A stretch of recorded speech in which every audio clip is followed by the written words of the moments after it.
Next topic है हमारा single phase half wave circuit with RL load and freewheeling diode. तो आपने previous case में वोल्टेज सोर्स के साथ थायरिस्टर के साथ हमने आरएल लोड पढ़ा था।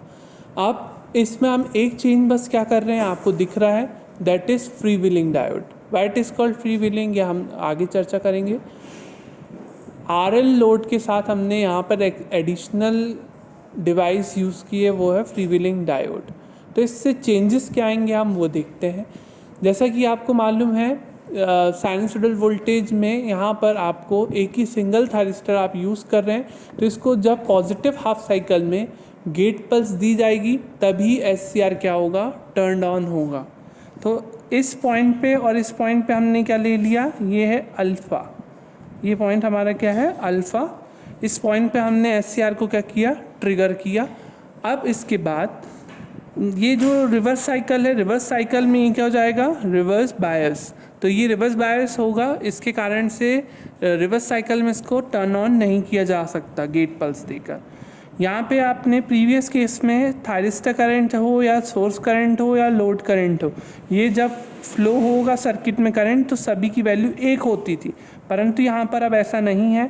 यहाँ पे IS IT और ये यहाँ पे एक ही ब्रांच ऐड हो जाने के कारण करंट क्या हो जाएगा, डिवाइड हो जाएगा। एक I0 है और एक IFD है, एक फ्रीव्हीलिंग डायोड करंट होगा और एक आपका लोड करंट होगा। तो इसके हिसाब से यहाँ पे करंट डिवीजन हो जा रहा है। तो यहाँ पे हम सबकी वेवफॉर्म हमें अलग अलग बनानी पड़ेगी इस प्रकार से, जैसा कि आपको डायग्राम में दिख रहा है। अब इस केस में हम देख रहे हैं चेंज। प्रीवियस केस में क्या था, यहाँ पे एक एडिशनल वेवफॉर्म थी, ये वाली ध्यान होगा आपको, ये नेगेटिव पोर्शन वाली, यहाँ पे ये गायब है। तो यही एडवांटेज होता है हमारा फ्रीव्हीलिंग डायोड को, वह आउटपुट वोल्टेज को नेगेटिव होने से बचाता है। यहाँ पे आउटपुट वोल्टेज नेगेटिव नहीं होता है, तो आउटपुट वोल्टेज वेवफॉर्म यहाँ पे इम्प्रूव हो जाती है, पावर फैक्टर इम्प्रूव हो जाता है। तो ये सब डायोड फ्रीव्हीलिंग डायोड के एडवांटेजेस होते हैं, ये अलग से हम नोट भी करेंगे। और यहाँ पर आउटपुट वोल्टेज नेगेटिव नहीं होगा क्योंकि इंडक्टेंस की वजह से होता था, परंतु अब इसमें कैसे होगा ये देखना है हमें। अब यहाँ पर देखें आप अल्फ़ा, यहाँ पर हमने एससीआर को गेट पल्स दी, गेट ट्रिगर कर दिया हमने इसे, तो क्या होगा, ये क्लोज्ड हो जाएगा, ये स्विच की तरह कार्य कर रहा है यहाँ पे, तो स्विच क्लोज हो जाएगा। स्विच क्लोज होते ही जो धारा है वो प्रवाहित होगी और पॉजिटिव हाफ साइकिल के दौरान, मतलब प्लस माइनस जब वोल्टेज होगा, तो ये माइनस की वजह से ये फ्रीव्हीलिंग डायोड जो होगा वो रिवर्स बायस रहेगा, तो ये ओपन सर्किटेड रहेगा।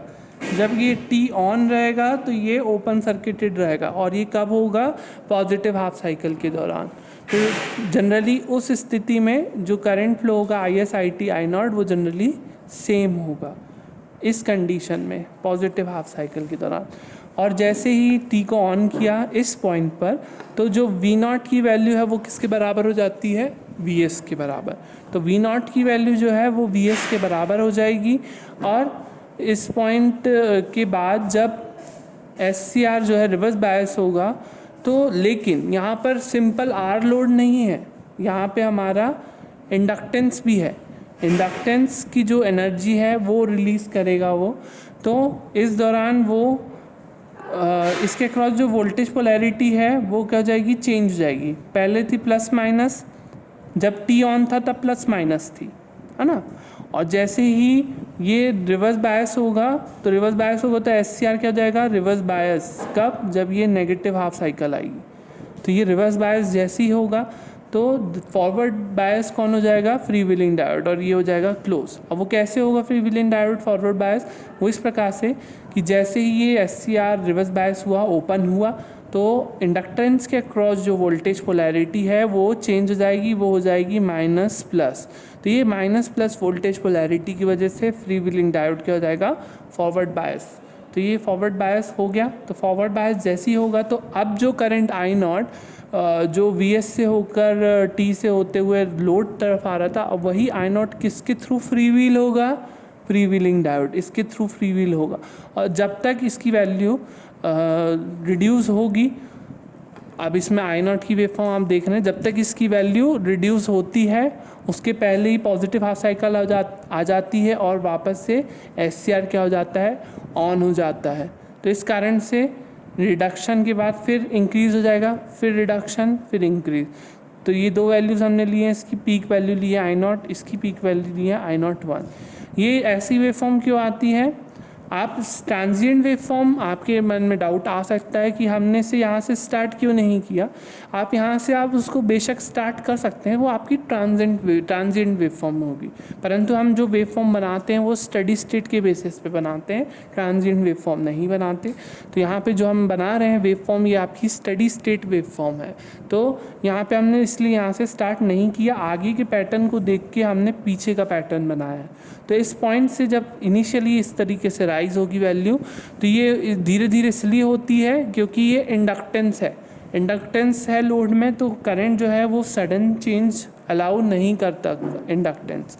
तो करंट यहाँ पे एकदम से चेंज नहीं होगा, ये धीरे धीरे बढ़ेगा और इसी प्रकार से धीरे धीरे घटेगा भी। परंतु इसकी वैल्यू 0 हो उससे पहले ही फॉरवर्ड बायस साइकिल आ जाती है थायरिस्टर की, तो वह फिर से ऑन हो जाता है, तो फिर वो इंक्रीज़ होता है, फिर डिक्रीज़ होता है। तो इस प्रकार से हमें आई नॉट की वेव फॉर्म प्राप्त होती है, वी नॉट की इस प्रकार से प्राप्त होती है। वोल्टेज जो है यहाँ पर नेगेटिव नहीं गया, क्यों नहीं गया? इस पॉइंट के बाद फ्री व्हीलिंग डायोड क्या हो गया, एक्टिवेट हो गया। तो फ्री व्हीलिंग डायोड एक्टिवेट हो गया तो सर्किट हमारा कुछ इस प्रकार से हो जाता है, ये माइनस, ये प्लस, और ये R और ये L, और ये हमारा IFD और ये हमारा I नॉट। तो अब I नॉट जो करंट फ्लो होगा वो ऐसे होगा, परंतु ये फ्री व्हीलिंग डायोड क्या हो गया आपका एक्टिव, तो ये इसके अक्रॉस वोल्टेज क्या होगा, 0। तो ये लोड के अक्रॉस भी वोल्टेज क्या कर देगा, V नॉट इक्वल्स टू 0।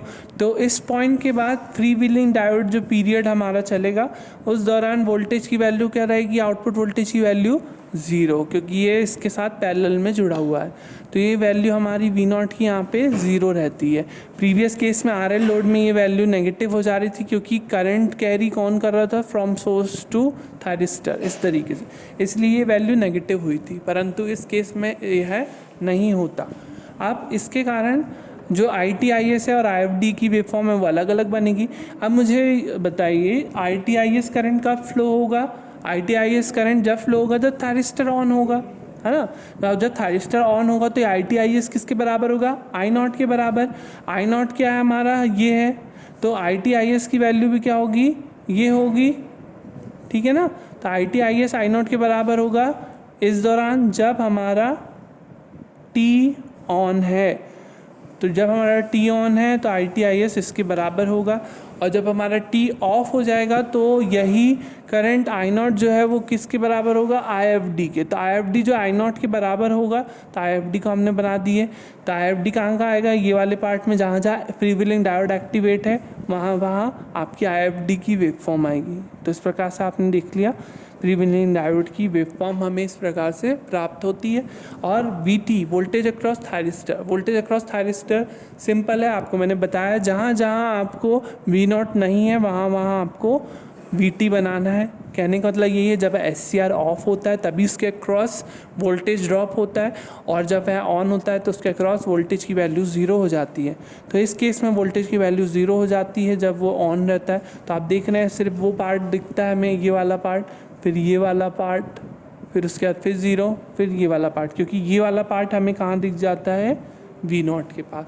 इसीलिए इस केस में हम इस प्रकार से बनाते हैं। हमने दो मोड्स पे जनरली इसको डिवाइड कर दिया। मोड 1 जो आपका थायरिस्टर ऑन रहेगा, मोड 2 जब आपका FD ऑन रहेगा। इसके बेसिस में हम पैरामीटर्स इसके डिस्कस करेंगे नेक्स्ट क्लास में, और साथ ही साथ एडवांटेजेस हमें क्या प्राप्त हुए इस सर्किट से over in comparison with previous circuit, तो वो हम नेक्स्ट क्लास में डिस्कस करेंगे।